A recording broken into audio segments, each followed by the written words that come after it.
Saudi আরব ইসলামী শরিয়া ভিত্তিক একটি কট্টর রাষ্ট্র, যেখানে পশ্চিমার দুনিয়ার নারীদের মতো অবাধ স্বাধীনতা নেই। সেখানে এক মা সম্মানিত ঘটনার জন্য খবরের শিরোনাম হয়েছেন। তবে 19 সন্তানের মা হয়েও ডক্টরেট ডিগ্রি অর্জন করেছেন সৌদি আরবের এক নারী। হামদা আল রুয়াইলি নামে এই নারী 10 ছেলে ও 9 মেয়ের মা। সম্প্রতি সংবাদ মাধ্যমকে জানিয়েছেন, সন্তানদের দেখাশোনা, কাজ ও পড়াশোনা একইভাবে চালিয়ে গেছেন তিনি। মানসিক স্বাস্থ্য খাতের প্রশাসনিক পদে কাজ তার। সঙ্গে অনলাইনে ব্যবসা করেন হামদা।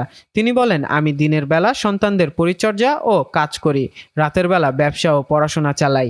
আমি কোনো ধরনের ঝামেলা চাই না, তাই খুব সতর্কতার সাথে আমার সারাদিনের পরিকল্পনা সাজাই। হামদা আল রুয়াইলি জানিয়েছেন, 43 বছর বয়সে পা দেওয়ার আগেই ব্যাচেলর, মাস্টার্স ও ডক্টরেট ডিগ্রি অর্জন করেছেন তিনি। 19 সন্তানকে মানুষ করা খুবই কঠিন কাজ ছিল তার, কিন্তু তিনি শিক্ষক এবং সেনা কর্মকর্তাদের কাছ থেকে অনুপ্রেরণা নিয়েছেন। হামদা বলেন, এত সন্তান বড় করার ক্ষেত্রে আমার রোল মডেল হলেন সেই শিক্ষক যিনি শিক্ষার্থী ভর্তি ক্লাস পরিচালনা করেন এবং সামরিক অফিসার যারা বিপুল সেনাকে নিয়ন্ত্রণ করেন। তিনি আরও বলেন, আমার জন্য একটি সন্তানকে বড় করা 10 সন্তানকে বড় করার সমান।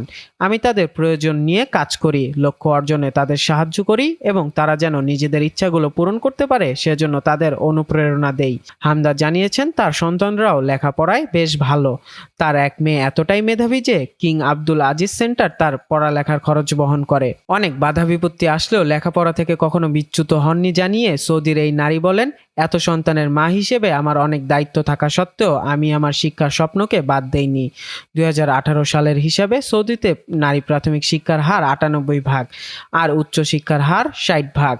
সৌদিতে পুরুষের হিসাবে নারীর সংখ্যা শতকরা 42%। সৌদিতে নারীরা লেখাপড়ায় ও কো কারিকুলার অ্যাক্টিভিটিসে পুরুষের তুলনায় এগিয়ে।